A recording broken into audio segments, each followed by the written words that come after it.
The law of attraction एक जादुई power है या इस दुनिया का अब तक का सबसे बड़ा स्कैम। इस पर हजारों किताबें छप चुकी हैं, जैसे the secret, the power of positive thinking और थिंक एंड ग्रो रिच। आज हम जानेंगे कि लॉ ऑफ अट्रैक्शन क्या सच में एक लॉजिकल और साइंटिफिक तरीका है अपने गोल्स और सपनों को अचीव करने का, या फिर ये सिर्फ हवाई बातें हैं। और अगर ये सच में काम करता है तो आप इसे प्रैक्टिकली कैसे इस्तेमाल कर सकते हो, ये भी इस वीडियो में क्लियर हो जाएगा। अगर आप वीडियो को एंड तक देखोगे तो आपके सारे सवालों के जवाब मिल जाएंगे और ये आपकी जिंदगी और सोच दोनों को हमेशा के लिए बदल कर रख देगा। मैं भी पहले यूनिवर्स से फ्री में मिलने वाले आइडिया पर बिलीव नहीं करता था, लेकिन जब इसके पीछे की साइंस को समझा, डीप रिसर्च की और अपनी लाइफ में खुद अप्लाई किया तो चीजें और भी ज्यादा क्लियर और प्रैक्टिकल हो गई।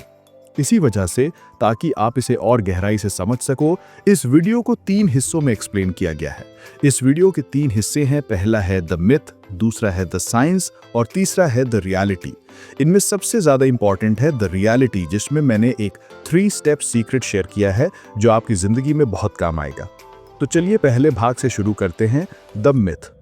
लॉ ऑफ अट्रैक्शन एक यूनिवर्सल प्रिंसिपल है जो कहता है कि आप अपनी लाइफ में वही चीजें अट्रैक्ट करते हो जिन पर आप लगातार फोकस करते हो। इसका मतलब, अगर आप किसी सपने या गोल को अपने दिमाग में बार बार विजुलाइज करते रहोगे तो एक ना एक दिन वो सपना सच हो जाएगा।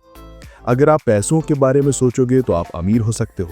अगर आप हेल्थ के बारे में सोचोगे तो आप फिट हो सकते हो। आपने शाहरुख खान का मशहूर डायलॉग तो सुना ही होगा कि अगर किसी चीज को पूरे दिल से चाहो तो सारी कायनात तुम्हें उससे मिलाने की साजिश में लग जाती है। यही असल में लॉ ऑफ अट्रैक्शन की पॉपुलर फॉर्म है।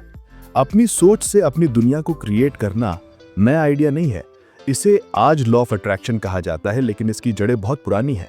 बुद्धिज्म हमें सिखाता है कि हमारा माइंड एक पावरफुल टूल है जो हमारी पूरी रियलिटी को क्रिएट करता है।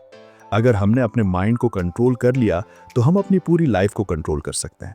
हिंदुइज्म में बताया गया है कि हमारे थॉट्स और इंटेंशंस ही हमारी डेस्टिनी को फॉर्म करते हैं। उपनिषदों में कहा गया है कि तत्वमसि, यानी अपने आप को यूनिवर्स के साथ एक कर दो, फिर इस यूनिवर्स से जो चाहो मांगो वो सब तुम्हें मिलेगा। ताओजिम के संस्थापक लाओ त्से के शब्द मुझे लॉ ऑफ अट्रैक्शन के बारे में सबसे बेस्ट लगे। वो कहते हैं, अपनी सोच पर नजर रखो, ये तुम्हारे शब्दों में बदल जाती है। अपने शब्दों पर नजर रखो, ये तुम्हारे एक्शंस में बदल जाते हैं। अपने एक्शंस पर नजर रखो, ये तुम्हारी आदतों में बदल जाती हैं। अपनी आदतों पर नजर रखो, ये तुम्हारा कैरेक्टर बन जाती हैं। और अपने कैरेक्टर पर नजर रखो, ये तुम्हारी किस्मत बन जाती है।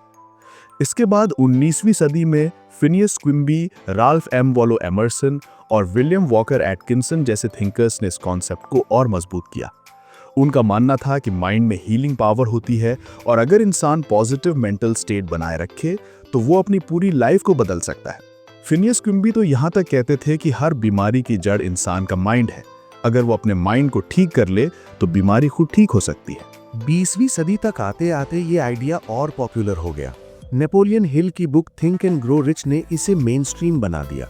उन्होंने डिजायर के कॉन्सेप्ट को समझाया और कहा, whatever the mind can conceive and believe it can achieve, यानी आपका डीप डिजायर एक दिन आपकी रियलिटी बन सकता है। इसके बाद नॉर्मन विंसेंट पील की the power of positive thinking और जोसेफ मर्फी की the power of your subconscious mind ने भी यही मैसेज दिया कि एक पॉजिटिव मेंटल एटीट्यूड से आप दुनिया की हर सक्सेस और हैप्पीनेस हासिल कर सकते हो। साल 2006 में रोंडा बर्न की बुक द सीक्रेट आई और इसके साथ लॉ ऑफ अट्रैक्शन पूरी दुनिया में छा गया।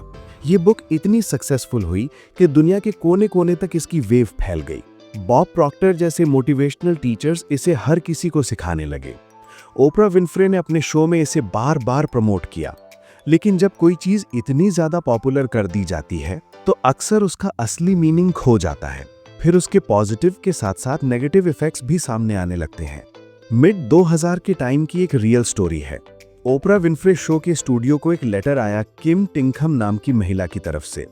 उसने लिखा कि वो इस शो और द सीक्रेट बुक से इतनी ज्यादा प्रभावित हो गई है कि उसने अपने ब्रेस्ट कैंसर का मेडिकल ट्रीटमेंट लेना ही बंद कर दिया। उसका क्लेम था कि वो 2008 तक कैंसर फ्री हो जाएगी। उसे पूरा भरोसा था कि वो इसे अपने लिए अट्रैक्ट और मैनिफेस्ट कर सकती है और यूनिवर्स उसकी सुनेगा। लेकिन हकीकत कुछ और थी। 2010 में किम की कैंसर से मौत हो गई। ये एक बहुत बड़ा सबक है। अगर उसने इस पर ब्लाइंड ट्रस्ट करने की बजाय इसके पीछे की साइंस को समझा होता तो शायद नतीजा अलग हो सकता था। याद रखो, सिर्फ इसलिए कि कोई बड़ा या फेमस आदमी कुछ कह दे, इसका मतलब ये नहीं है कि वो 100% सही ही हो। बिना सोचे समझे किसी भी आइडिया को फॉलो करना खतरनाक हो सकता है।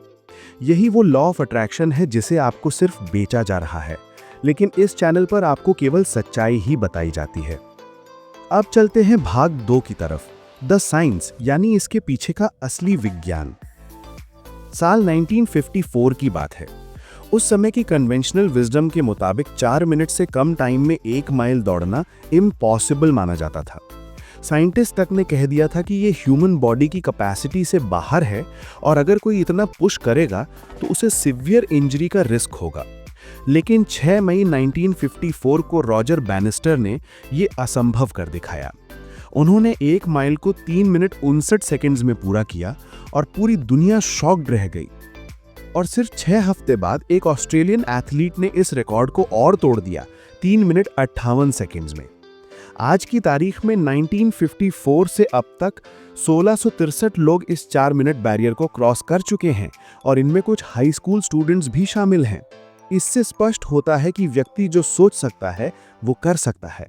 पहले एक ने सोचा करके दिखाया, फिर पीछे से बहुत सारे लोगों ने किया। रॉजर बनिस्टर आगे चलकर न्यूरो साइंटिस्ट बने। उन्होंने बताया कि इस रिकॉर्ड को तोड़ने के लिए उन्होंने सिर्फ अपनी बॉडी पर नहीं बल्कि अपने माइंड पर काम किया। वो दिन रात इस रेस को विजुलाइज करते थे, खुद को हर स्टेप दौड़ते हुए देखते थे। जब तक उन्होंने ये रिकॉर्ड मैदान पर तोड़ा तब तक वो इसे अपने माइंड में हजारों बार जीत चुके थे। यही है लॉ ऑफ अट्रैक्शन का असली साइंस। साइंस में इसे न्यूरोप्लास्टिसिटी कहते हैं। जब आप किसी चीज पर डीप बिलीव करने लगते हो तो आपके ब्रेन के न्यूरल पाथवेज स्ट्रांग होने लगते हैं। जो चीज एक वक्त पर दुनिया के लिए इम्पॉसिबल लगती है वो आपके माइंड में पॉसिबल हो जाती है। न्यूरल कनेक्शंस की यही स्ट्रेंथ आपके माइंड, बॉडी और एक्शन को एकजुट कर देती है और जब सब मिलकर एक ही गोल पर काम करते हैं तो रिजल्ट का मिलना लगभग गारंटीड हो जाता है। यही साइंस एडमंड हिलरी को पहली बार माउंट एवरेस्ट पर ले गई। यही वजह है कि सचिन तेंदुलकर ने 100 सेंचुरी बनाई। यही कारण है कि इलॉन मस्क ने अपना पूरा एम्पायर खड़ा किया। ये सब पॉसिबल हुआ न्यूरोप्लास्टिसिटी की पावर की वजह से। साल 1996 में यूनिवर्सिटी ऑफ शिकागो में एक स्टडी की गई। डॉक्टर जूड बियास्टुटो ने बास्केटबॉल खिलाड़ियों को 3 ग्रुप्स में बांटा। पहले ग्रुप को 1 घंटे का टाइम दिया गया जिसमें उन्होंने असली बास्केटबॉल से फ्री थ्रो की प्रैक्टिस की। दूसरे ग्रुप को सिर्फ विजुलाइज करने को कहा गया, यानी अपने दिमाग में इमेजिन करना कि वो बॉल को सही जगह फेंक रहे हैं।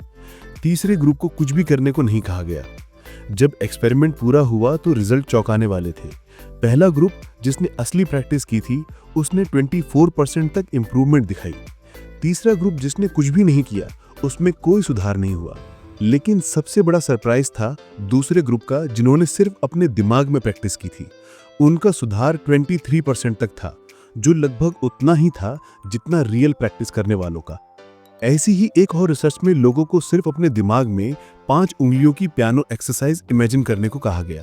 साइंटिस्ट ने पाया कि उनके ब्रेन में वही एक्टिविटी शो हो रही थी जो असल में पियानो प्रैक्टिस करने पर होती है। यहीं से साबित होता है कि हमारे ब्रेन को असलियत और इमेजिनेशन के बीच फर्क करना नहीं आता। जब आप किसी टास्क को विजुलाइज करते हो तो आपकी परफॉर्मेंस बढ़ती है और जब परफॉर्मेंस बढ़ती है तो रिजल्ट्स अपने आप बेहतर हो जाते हैं। इसीलिए अल्बर्ट आइंस्टाइन ने कहा था, imagination is greater than knowledge. अब तीसरा भाग है रियलिटी। अब आप समझ गए हैं कि लॉ ऑफ अट्रैक्शन कोई जादुई पावर नहीं है, ये आपके दिमाग की न्यूरोप्लास्टिसिटी की ताकत है। हाँ, आजकल इसे यूनिवर्स, मैनिफेस्टेशन, एनर्जी और वाइब्रेशन जैसे भारी भरकम शब्दों में बेचकर एक मैजिकल पावर की तरह दिखाया जाता है, लेकिन असल में ये हार्डकोर साइंस है। लॉ ऑफ अट्रैक्शन से आप सीधा रिजल्ट अट्रैक्ट नहीं करते, बल्कि खुद को उन रिजल्ट्स को अचीव करने के लिए काबिल बनाते हो। और ये कोई जादू या मैजिक पावर नहीं है, बल्कि अगर आप इसे प्रैक्टिकली देखो तो ये अट्रैक्शन प्लस एक्शन का कॉम्बिनेशन है। इसे ऐसे समझो, law of attraction plus law of action equals to real success formula. अब सवाल है कि इसे प्रैक्टिकली कैसे इस्तेमाल करना है। तो इसके लिए 3 आसान स्टेप्स हैं। स्टेप 1 है इंस्टिल बिलीफ। सबसे पहले आपको अपने गोल पर पूरा विश्वास रखना होगा। लॉ ऑफ अट्रैक्शन से आप कैंसर को ठीक नहीं कर सकते, ना ही सुपरमैन बन सकते हो, लेकिन अगर आपका सपना प्रैक्टिकली पॉसिबल है तो उस पर अटूट भरोसा रखो। चाहे सपना कितना भी बड़ा क्यों ना हो, जब तक आप खुद विश्वास नहीं करोगे कुछ भी मुमकिन नहीं होगा। स्टेप 2 है फीड योर ब्रेन। अपने दिमाग को अपने सपनों से लगातार जोड़कर रखो। ब्रूस ली ने खुद को एक लेटर लिखा था, I will be the highest paid oriental superstar in the US, और उसी को बार बार पढ़ते रहे। रणवीर सिंह ने अपने कमरे में यशराज फिल्म्स का पोस्टर लगाया था जिसमें शाहरुख की जगह उनका चेहरा था।